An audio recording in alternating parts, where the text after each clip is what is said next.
Welcome back everyone. With this video I will be starting the cargo work series, and this video will be focused on codes used for different kind of ships. So let's start.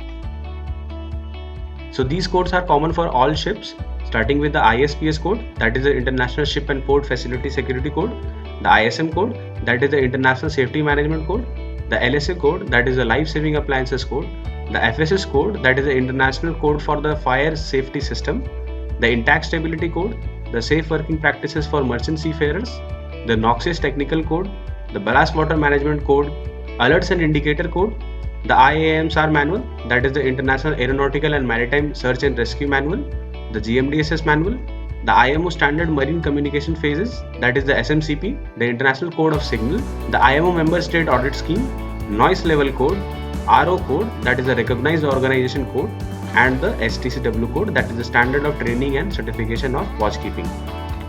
Now we will see the specific codes for specific vessels, starting with the general cargo ship, the IMDG code, packing of cargo transport units, that is the CTU code, cargo storage and securing code, that is the CSS code, and the INF code, that is the safe carriage of packaged irradiated nuclear fuel, plutonium and high level radioactive waste in flasks on board a ship.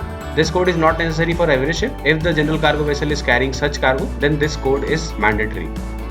Moving on to bulk carriers, the IMSBC code, that is the International Maritime Solid Bulk Cargo Code, the BLU code, that is the practice of safe loading and unloading of bulk carriers, the ESP code, that is the Enhanced Program of Inspection during surveys of bulk carrier and oil tanker. This code is common for bulk carrier and oil tankers. Now let's see the another category, that is the oil tanker. For oil tanker, ESP code and condition assessment code are mandatory. Now the chemical carriers. So for the chemical carriers built on or after 1st of July 1986, the IBC code is applied on it, and the vessels before 1st of July 1986, the BCH codes are applied. So now let's see the gas tankers. The International Code of Construction and Equipment of Ships Carrying Liquefied Gas Carrier in Bulk, that is the IGC code, applies to the vessel on or after 1st of July 1998, and before that the GC code was there. Codes applied to the container vessels are similar to those of the general cargo vessel, that is the IMDG code, the CTU code, the CSS code, and the INF code.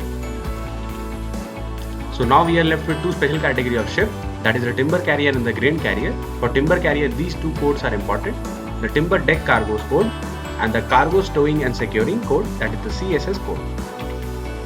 And for the grain carriers, there is a special code, that is the grain code. So with this guys, we have covered the first part of the series, that is the code used in different kind of cargo ships. Thank you for watching. Hope you liked the video. If you want this PPT, you can join the Telegram channel. Link is given in the description. Thank you for supporting the channel.